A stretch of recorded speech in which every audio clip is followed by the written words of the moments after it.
तुम्हारे कहने का क्या मतलब है? ऐसा कहते हुए मनमीत ने तुरंत अपनी आईब्रो हिलाई और फोन की दूसरी तरफ रोती हुई औरत की सिसकियां सुनते हुए उससे बात करना कंटिन्यू करने लगा। इसके बाद वो आगे कहने लगा, ऑलरेडी बहुत देर हो चुकी है, तुम उसे अपॉइंटमेंट के लिए क्यों बुलाना चाहती हो? मनमीत हमेशा जिस शांति के साथ और जिस मनमौजी के साथ बात करता था, वो अब कहीं भी उसकी टोन में दिखाई नहीं दे रही थी। इसके बजाय उसकी आवाज में इरिटेशन ज्यादा सुनाई दे रही थी। मैं तो बस, मुझे लगा था कि सिमरन और मैं दोस्त हैं, इसीलिए। लेकिन उसने अचानक ही मुझ पर इस तरह वार कर दिया। दूसरी तरफ से आवाज आई। मनमीत ने तुरंत अपनी आंखें घुमाई और इसके बाद बगल में लिफ्ट पर लगी हुई वॉल क्लॉक की तरफ देखने लगा। रात के कम से कम 11 बज चुके थे। सिमरन के पास वो सारी वजह थी जिससे वो झपकी लेने जा सकती थी। इसके बाद कुछ सोचते हुए उसने अपने आप को शांत कराया और पूछने लगा, क्या तुम्हें पता है इस समय क्या समय हो रहा है? आखिर ये औरत कैसे एक्सपेक्ट कर सकती थी कि शशांक उसे पसंद करता है, जबकि वो इतनी ज्यादा बेवकूफ थी। ऑफ कोर्स मनमीत को इस बात का जरा भी अंदाजा नहीं था कि ये सब कुछ कहकर मीशा बस मनमीत से थोड़ी सी सिंपैथी लेना चाहती थी, मगर वो बेवकूफों जैसी बातें करने वाली साउंड नहीं करना चाहती थी।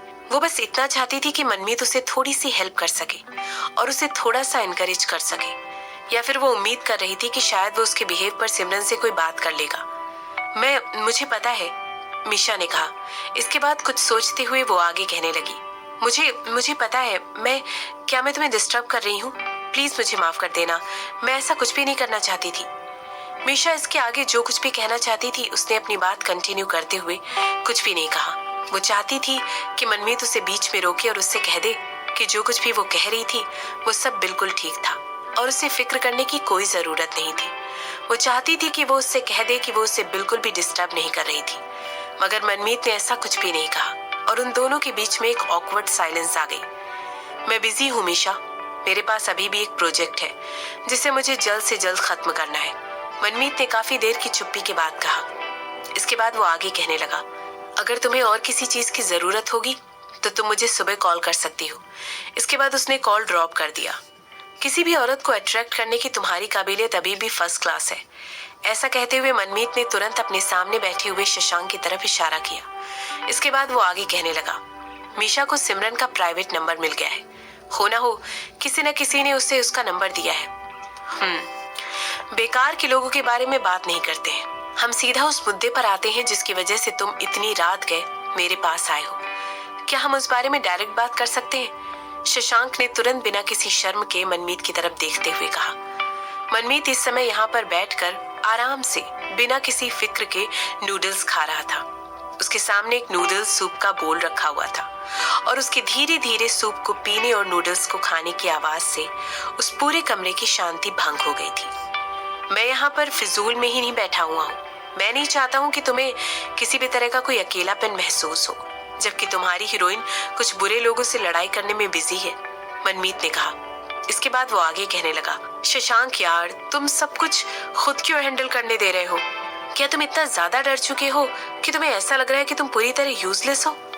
शशांक अपना सिर हिलाते हुए अपने मुंह से एक आह निकालता है। इसके बाद वो आगे कहता है, अगर तुम्हें यही लगता है तो शायद तुम मेरी वाइफ को जानते ही नहीं हो। क्या सिमरन वाकई में चाहती थी कि शशांक उसके प्लान में किसी भी तरह का इंटरफेयर करे? इसके बाद वो कुछ सोचते हुए आगे कहने लगा, ये उसका बिजनेस है, कपूर फैमिली उसकी फैमिली थी। अगर सिमरन कुछ भी खुद हैंडल नहीं कर पाती तो वो मेरी मदद के लिए मेरे पास आ जाती या मुझसे हेल्प मांग लेती। वो इसी तरह की औरत है, वो कभी नहीं चाहेगी कि मैं किसी भी तरह उसके प्लान में दखल डालूं।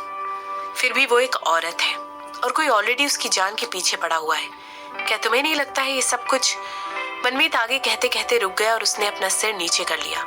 इसके बाद उसने अपने सामने रखे हुए नूडल्स को बड़ी बड़ी बाइट लेकर खत्म कर लिया और इसके बाद से शशांक की तरफ देखने लगा। जैसा कि एक्सपेक्टेड था, शशांक सीधे उसकी तरफ देख रहा था और तभी मनमीत ने कहा, मुझे माफ करना, मैं तो बस, कोई बात नहीं। शशांक ने अपना सिर हिलाया और उसके बाद उठकर खड़ा हो गया और चलकर विंडो की तरफ जाने लगा। इसके बाद उसने एक गहरी सांस ली और अभी तक जो भी हुआ था उसके बारे में सोचते हुए वो अपने मन में कोई धारणा बनाने की कोशिश कर रहा था। तुम्हारी बहन ऑलरेडी उठ चुकी है, शशांक ने कहा। इसके बाद वो आगे कहने लगा, उसने वो वाइन पी ली थी जो सिमरन पीने वाली थी। मैंने इस बारे में सुना था। मनमीत के चेहरे पर जो एक्सप्रेशन था उसमें तुरंत चेंज हो गया था। उसका चेहरा पूरी तरह ब्लैंक हो गया था और वो शशांक की पीठ की तरफ घूर कर देखने लगा। इसके बाद वो कहने लगा, मैंने ये भी सुना है कि वो लोग उसकी किसी से शादी करवाना चाहते हैं, कोई ऐसा जो बहुत ज्यादा इन्फ्लुएंस रखता है। इस बात में तो कोई सीक्रेट नहीं था कि वो लोग बहुत ही क्रूर हैं, मगर ये सब, वो एक ड्रग एडिक्ट है, बिल्कुल किसी खुले सिरे की तरह। वो एक ऐसे इंसान है जो उनकी फैमिली के रेपुटेशन को कभी भी दांव पर लगा सकती है। अगर बिजनेस के तरीके से देखा जाए तो उन लोगों का उसे इस तरह भेड़ियों की गुफा में धकेलने का डिसीजन बिल्कुल सही है, शशांक ने कहा। उस रूम में पूरी तरह साइलेंस थी जब तक वहां का दरवाजा नहीं खुला था और दरवाजे से आती हुई सिमरन के चेहरे पर एक कठोर लुक था। वो गुस्से में धनधनाते हुए पूछने लगी, मीशा को मेरा नंबर किसने दिया था? ऐसा कहने के बाद वो तुरंत मनमीत के सामने बैठ गई और उससे सीधे सीधे सवाल करने लगी, क्या वो तुम थे? नहीं, बिल्कुल भी नहीं, मनमीत ने कहा। तो फिर? ऐसा कहते हुए उसने धीरे से अपना सिर झुकाकर शशांक की तरफ देखा। मैंने ऐसा कुछ भी नहीं किया है। ये कहते हुए शशांक धीरे से सिमरन की तरफ बढ़ा और उसके लिप्स पर किस करते हुए कहने लगा, तो कैसा रहा तुम्हारा दिन? अच्छा रहा। हिम्मत मेरे लिए काम करना स्टार्ट कर देगा और मुझे उम्मीद है कि वो तभी काम कर पाएगा जब इस बार पुलिस उसे पकड़ेगी नहीं, सिमरन ने जवाब देते हुए कहा। मिस्टर कपूर कोई भी चाल नहीं चल रहे हैं, वो अपना कोई भी मूव आगे नहीं बढ़ा रहे हैं, वो किसी को बुला भी नहीं रहे हैं। मैं सोच रहा हूँ कि हो ना हो वो जल्द से जल्द अपने किसी बैकिंग देने वाले को कांटेक्ट जरूर करेंगे, शशांक ने अपनी चेयर पर बैठते हुए कहा। वो जल्द ही ऐसा करेंगे, मनमीत ने जवाब देते हुए कहा। इसके बाद वो आगे कहने लगा, तुम चिंता मत करो, हमारे लोग सब चीजों को देख रहे हैं। वो उन्हें उस हर जगह फॉलो करने वाले हैं जहां पर वो जा रहे हैं। इसके अलावा वो लोग उनके कम्युनिकेशन सिस्टम को भी ट्रैक कर रहे हैं। हमें जल्दी पता चल जाएगा कि उनके किए गए कामों के पीछे कौन है। क्या तुम्हें लगता है इसके पीछे वर्मा फैमिली का हाथ हो सकता है? सिमरन ने पूछा। शायद उनके पास इस काम को करने का हर रीजन है, शशांक ने ऐसा कहा और इसके बाद उसके होठों पर उठ गया और वो मुस्कुराने लगा और आगे कहने लगा, कितनी क्रेजी ब्लड लाइन है ना, कितनी क्रेजी ब्लड लाइन है ना ये। जैसे ही मनमीत ने शशांक की बात सुनी वो भी धीरे से हंसने लगा। ये बात बिल्कुल सच थी। वो दोनों ही एक ऐसी फैमिली से आए थे जहां पर लोग अपने ही भाई और बहन को और बच्चों तक को खाने से नहीं कतराते थे। वो सिर्फ खुद को सरवाइव करते हुए देखना चाहते थे और ऐसा करने के लिए अगर उन्हें किसी को मारना भी पड़े तो वो पीछे नहीं हटते थे। वो दोनों बहुत लकी थे कि इतनी लंबी दूरी तय कर पाए थे। या तो वो वर्मा फैमिली होनी चाहिए या फिर लॉयन फैमिली, चाहे उन दोनों में से कोई भी हो। मैं अब इस चीज से थक चुकी हूँ, सिमरन ने कहा। लायन ग्रुप से तुम्हारा मतलब है ईशान? मनमीत ने कहा। उसका एडॉप्टेड बेटा, शशांक ने जवाब दिया। या तो ये ईशान है या उसका एडॉप्ट किया हुआ बेटा। ऐसा कहते हुए उस जगह पर सन्नाटा पसर गया।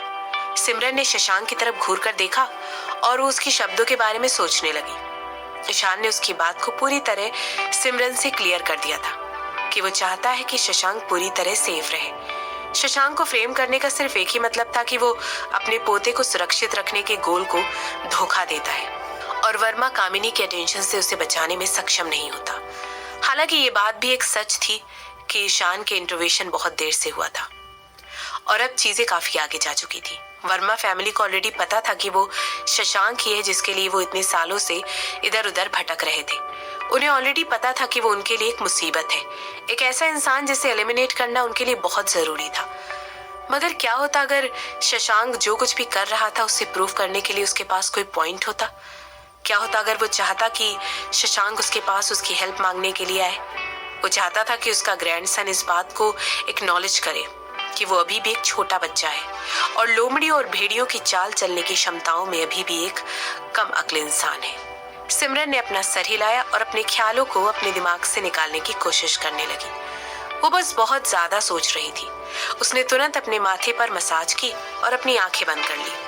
उसे इस समय रेस्ट करने की जरूरत थी। उसे एक अच्छी नींद और अपने हस्बैंड की बाहों में कडल करने की जरूरत थी।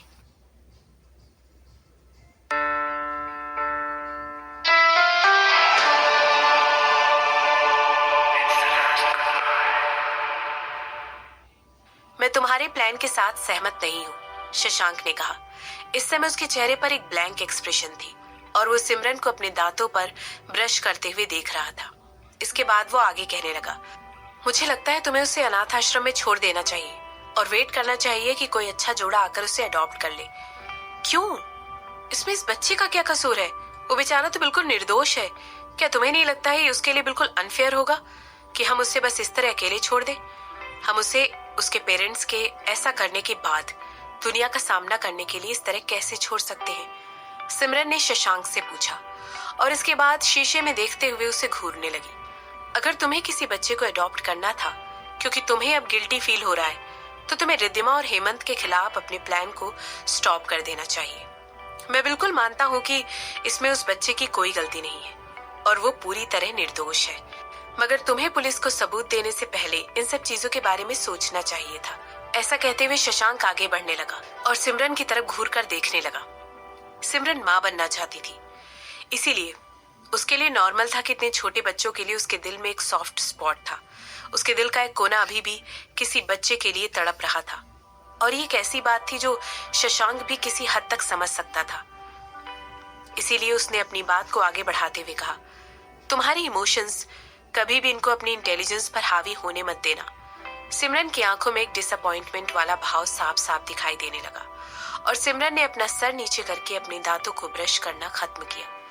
इसके बाद बिना कुछ कहे वो बाथरूम छोड़कर चली गई और बेड पर जाकर लेट गई। शशांक भी उसके पीछे पीछे बेडरूम में आ गया और सिमरन को अपने बगल में रखे हुए टेबल लैंप पर लगी हुई लाइट्स ऑफ करते हुए देखने लगा। सिमरन ने इसके बाद अपनी आंखें बंद कर ली और शशांक से कुछ भी नहीं कहा। इसके रिस्पॉन्स में शशांक हेल्पलेसनेस में गाना गाने लगा। ये पहली बार था जब उन दोनों के बीच में कोई मिसअंडरस्टैंडिंग हुई थी, लेकिन कितनी अजीब बात थी कि ये मिसअंडरस्टैंडिंग उस बच्चे की वजह से हुई थी जो उन लोगों का था, जिन्हें वो दोनों ही नीचे लाना चाहते थे और पूरी तरह बर्बाद कर देना चाहते थे। वो तुरंत बेड पर बैठ गया और उससे अपने हाथ पकड़ लिए। वो सिमरन के बालों को छूना चाहता था, लेकिन बीच में ही रुक गया और अपने हाथ को पीछे ले लिया। वो सिमरन का पॉइंट समझ रहा था, हालांकि शशांक को अभी भी ऐसा लग रहा था कि ये कोई राइट डिसीजन नहीं है। वो सिमरन की पीठ की तरफ मुंह करके उसे देखने लगा। शशांक खुद एक अनाथ आश्रम में रहा था। वो एक ऐसी जगह पर बड़ा हुआ था जहां पर उसकी तरह ही कुछ अनफॉर्चुनेट बच्चे थे, ऐसे बच्चे जो प्यार से पूरी तरह महरूम थे। उन बच्चों में एक मनमीत भी था। उसने बहुत सारी चीजों को एक्सपीरियंस किया था, बहुत सारी परेशानियां झेली थी। इसके बाद उसे कुछ अच्छे लोगों ने अडॉप्ट कर लिया था। इसकी वजह से शशांक ने अपनी लाइफ का मिशन बना लिया था कि वो पता लगाकर रहेगा कि उसके असली माँ बाप कौन है। अपने पिता की मदद से उसे अपने वंश के बारे में ट्रेस करने की मदद मिल गई थी। उसे अपने पास्ट और उन सब चीजों के बारे में पता चल गया था जिसकी वजह से वो सारी बातों की लीड ले सकता था, लेकिन फिर भी उसे ऑर्फनेज में ही रहना पड़ा। इसकी वजह से वो इस बात का भी पता लगा पाया कि वो और मनमीत दोनों आपस में रिलेटेड हैं। उसे ये भी पता चल गया था कि उसकी माँ ने उसे क्यों छोड़ा था, लेकिन चाहे उसकी माँ ने कुछ भी किया हो, उसे उनके साथ बहुत ज्यादा अनुभूति थी। ये एक ऐसी चीज थी जो वो उस बच्चे के साथ होने नहीं दे सकता था। कम से कम वो ऐसा होने देना चाहता तो नहीं था। अगर सिमरन उस बच्चे को उनके पेरेंट्स के बारे में इन्फॉर्म कर देती, तब भी वो उस बच्चे के साथ सहानुभूति रखना जारी रखता। उस बच्चे को सिमरन और शशांक से नफरत हो जाती और शशांक ऐसा होने नहीं देना चाहता था। वो नहीं चाहता था कि सिमरन का दिल टूटे, और वो भी एक ऐसे इंसान की वजह से जिसके बच्चे को उसने पाल पोस कर बड़ा किया था। जबकि ये सब कुछ शशांक का एजम्पशन था, वो फिर भी रिस्क नहीं लेना चाहता था। उसे पता था कि सिमरन ने ऑलरेडी इसके बारे में कुछ सोच रखा होगा। उसे पता था कि उसे एक बच्चा करने की कितनी ज्यादा जल्दी थी और इसीलिए उसने अंदर ही अंदर उसे अडॉप्ट करने का ख्याल अपने मन में लाया होगा। उसने अपनी चॉइस के पॉसिबल इफेक्ट के बारे में सोच लिया होगा, लेकिन फिर भी सिमरन की इमोशन उसके लिए ही हैंडल करना बहुत मुश्किल हो गया था। शशांक अच्छी तरह समझ सकता था कि उसकी वाइफ एक बहुत ही स्ट्रांग औरत है, लेकिन उन सारी स्ट्रांग औरतों की तरह उसका भी एक वल्नरेबल दिल था। शायद वो ऐसा कह नहीं रही थी, या फिर उसने अपने मुंह से ऐसा कुछ भी शब्द नहीं कहा था जिसकी वजह से ऐसा फील हो रहा हो कि उसे बहुत ज्यादा दुख था। मगर एक हस्बैंड के तौर पर, एक ऐसे इंसान के तौर पर जो अपनी जिंदगी से भी ज्यादा उससे प्यार करता था, वो इस बात को अच्छी तरह समझ सकता था। शशांक सिमरन के थोड़ा सा करीब आ गया था और उसने उसे पीछे से हक कर लिया था। इसके बाद उसने धीरे धीरे उसकी गर्दन के पीछे किस करना शुरू कर दिया था और इसके बाद उसने अपनी आंखें बंद कर ली। सिमरन को इस बारे में सोचने के लिए टाइम चाहिए था और वो उसे ये टाइम देने के लिए तैयार था। जब शशांक उठा तो वो बेड में अकेले था। उसने अपनी आईब्रो उठाई और अपने बेड साइड टेबल पर रखी हुई टेबल क्लॉक की तरफ देखा। उसमें अभी भी सुबह के 6 बज रहे थे। वो तुरंत उठ गया और रूम के बाहर चलकर चला गया। उसे किचन में से कुछ पकने की खुशबू आ रही थी। क्या सिमरन कुकिंग कर रही थी? उसके चेहरे पर एक छोटी सी स्माइल आ गई जब उसने सिमरन को किचन में देखा। सिमरन वहां पर एक एप्रन पहनकर खड़ी हुई थी। वो उसकी बॉडी के लिए थोड़ा सा बड़ा था। शशांक वहीं कोने में दीवार का सहारा लेकर खड़ा हो गया था और सिमरन को खाना बनाते हुए देख रहा था। सिमरन खाना बनाने में इतनी ज्यादा बिजी हो गई थी कि उसने नोटिस ही नहीं किया था कि शशांक वहां पर आकर खड़ा हो गया है और सिमरन अपने बनाए हुए खाने को टेस्ट कर रही थी। तुम अंदर आ सकती हो, सिमरन ने बिना शशांक की तरफ देखे हुए कहा। इसके रिस्पॉन्स में वो मुस्कुराकर उसकी तरफ चलकर जाने लगा। गुड मॉर्निंग, ऐसा कहते हुए शशांक ने सिमरन के सर के पीछे किस किया। सिमरन ने उसकी बात का कोई रिस्पॉन्स नहीं दिया और उसकी तरफ पलटकर खड़ी हो गई।